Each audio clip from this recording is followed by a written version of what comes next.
ماہ مبارک شعبان المعظم، اس کو ہم ماہ مہدویت بھی کہہ سکتے ہیں، اور ایک بہت زیادہ مناسبتوں کے ساتھ مربوط مہینہ ہے، لیکن بہت عنقریب جو مناسبت ہمارے پاس گزری وہ 15 شعبان تھی، شب 15 شعبان و روز 15 شعبان۔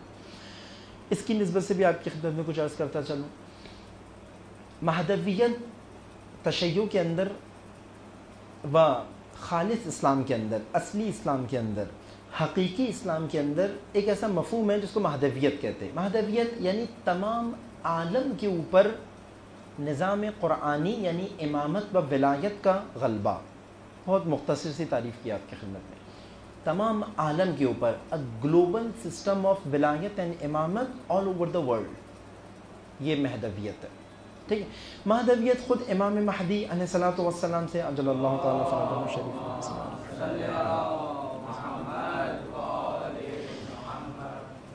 آپ کے نام سے اس لیے منسوب ہے کیونکہ یہ کام آپ کے دست مبارک کے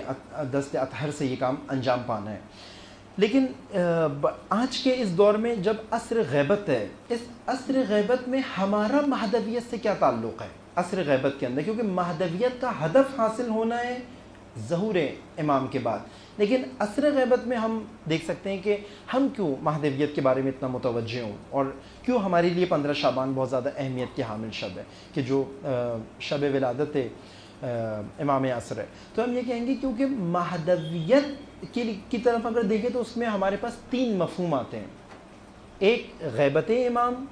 ایک انتظار و ایک ظہور۔ مہدویت کو اگر ہم خلاصہ کریں تو 3 چیزوں میں کریں گے، ایک غیبت امام کہ آخر یہ غیبت ہوئی کیوں امام کی، اس کے بعد اگر غیبت ہو گئی تو عصر غیبت میں اب کرنا کیا ہے، انتظار کہتے کسے ہیں، اور اگر ہم نے صحیح درست انتظار کو سمجھ کے انتظار کر لیا تو ظہور ہوگا کب، ظہور ہوگا کب؟ کیونکہ ہمارے ذہن میں جب بھی ظہور آتا ہے تو زیادہ تر لوگوں کے ذہن چلے آتے ہیں علامات ظہور کی طرف، ظہور کی نشانیوں کی طرف۔ جوانوں سے پوچھتے بھی ہیں کہ اتنا عرصہ ہو گیا، اتنا سب کچھ ہو رہا ہے، لوگ نمازیں پڑھ رہے ہیں، روزے رکھ رہے ہیں، پہلے تو اتنا زیادہ نہیں تھا، دعائیں مناجات، اب تو بہت اچھا ہو رہا ہے، بہت لوگ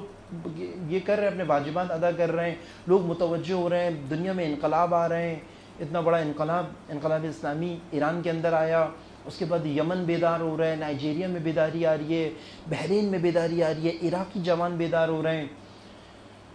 یعنی یہ خطے کے اندر تبدیلیاں آ رہی ہیں، لیکن ہم دیکھ رہے ہیں کہ ساری آمادگی کے باوجود بھی ہم ظہور سے دور نظر آ رہے ہیں۔ اس کی مشکل ہمارے غیبت کو نہ سمجھنے کی وجہ سے ہے، کیونکہ جب ہمارا ظہور کی وجہ سے ذہن نشانیوں علامتوں کی طرف جاتا ہے کہ ظہور کی تو ابھی نشانیاں پوری نہیں ہوئی، علامتیں پوری نہیں ہوئی، تو ظہور کیسے ہوگا؟ تو ہم یہ دیکھیں گے آیا غیبت علامتوں کی وجہ سے ہوئی تھی، آیا غیبت کے نشانیوں کی وجہ سے ہوئی تھی، کچھ نشانیاں علامتیں آئی تھیں تو غیبت ہو گئی تھی، تو ظہور بھی پھر علامت اور نشانیوں کی وجہ سے ہوا تھا۔ لیکن اگر غیبت علامت اور ظہور کی وجہ سے نہیں ہوئی تھی تو ظہور بھی کسی علامت یا نشانی کا محتاج نہیں ہے، ظہور اسی دلیل سے ہوگا جس دلیل سے غیبت ہوئی تھی، ظہور اسی سبب سے ہوگا جس سبب سے غیبت ہوئی تھی، ظہور اسی نشانی و علامت سے ہوگا، اگر علامت بھی کہیں اس کو، تو جس علامت اور نشانی کی وجہ سے غیبت ہوئی تھی وہ ایک ہے، فقط ایک، جس دن وہ پوری ہو گئی اس دن ظہور ہو جائے گا۔ وہ علامت کیا ہے؟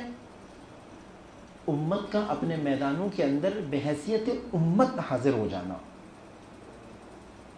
ابھی مسلمان ہیں، امت نہیں ہے، جب بھی مسلمان ہوں اور امت نہ ہو امام معصوم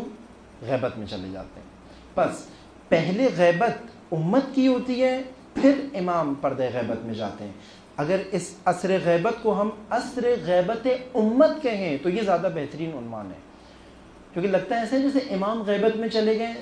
اذن خدا سے جب خدا کا اذن ہوا تو امام آ جائیں گے، تو اس میں ایسا لگ رہا تھا کہ امت کی ذمہ داری کم ہے، اذن خدا اور امام کی چاہت زیادہ ہے،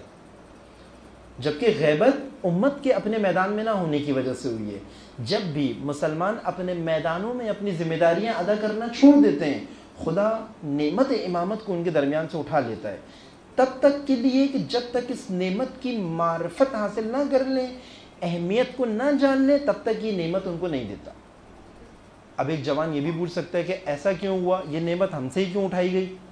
اور ہم ہی کیوں جا کے 15 شعبان کو اتنی دعائیں کریں ظہور کی، یہ پہلے آئمہ کے ساتھ کیوں نہیں ہوا؟ تو خداوند متعال نے امتحان میں ڈالا ہے، کیونکہ یہ دنیا جائے امتحان ہے، جائے ابتلا ہے. خداوند نے امتحان میں ڈالا ہے، سب امتوں کو، خاص قوموں کو چیک کیا ہے، ان کا امتحان لیا ہے.